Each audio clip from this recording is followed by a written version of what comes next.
കാലാവധി കഴിഞ്ഞ വാഹനങ്ങളുടെ രജിസ്ട്രേഷൻ പുതുക്കാനുള്ള സമയപരിധി നീട്ടി ഖത്തർ 60 ദിവസത്തേക്കാണ് നീട്ടിയത്. വാഹന ഉടമകൾക്ക് ആശ്വാസകരമാകുന്നതാണ് ഈ തീരുമാനം. രജിസ്ട്രേഷൻ പുതുക്കാൻ ആഗസ്റ്റ് 28 മുതൽ 60 ദിവസത്തെ അധിക സമയമാണ് Qatar general directorate of traffic അനുവദിച്ചത്.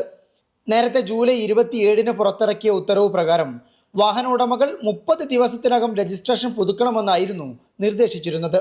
ഇത് ഇന്നലെ അവസാനിച്ച സാഹചര്യത്തിലാണ് പുതിയ ഉത്തരവ്. പുതിയ നിർദ്ദേശത്തോടെ വാഹനങ്ങൾ രജിസ്ട്രേഷൻ ചെയ്യാൻ സാവകാശം ലഭിക്കും. വാഹന ഉടമകൾക്ക് നിയമ നടപടികൾ ഒഴിവാക്കാനുള്ള സമയവും ഉണ്ടാകും. രജിസ്ട്രേഷൻ പുതുക്കാത്ത വാഹന ഉടമകൾക്കെതിരെ കർശന നടപടി സ്വീകരിക്കുമെന്ന് അധികൃതർ മുന്നറിയിപ്പ് നൽകിയിരുന്നു. പുതുക്കാത്ത വാഹനങ്ങൾ രജിസ്ട്രിയിൽ നിന്ന് നീക്കം ചെയ്യുമെന്നായിരുന്നു ലൈസൻസ് വിഭാഗത്തിന്റെ മുന്നറിയിപ്പ്. വാഹനങ്ങൾക്ക് മേലുള്ള ട്രാഫിക് പിഴകൾ ഒടുക്കിയാലേ രജിസ്ട്രേഷൻ പുതുക്കാനാകൂ. രാജ്യത്ത് ഗതാഗത നിയമങ്ങളും ചട്ടങ്ങളും ലംഘിക്കുന്ന വാഹന ഉടമകൾക്കെതിരെ ശക്തമായ നടപടികളാണ് അധികൃതർ സ്വീകരിച്ചു വരുന്നത്. ഇതിന്റെ തുടർച്ചയാണ് രജിസ്ട്രേഷൻ പുതുക്കാനുള്ള നടപടികൾ. Media 1, Doha.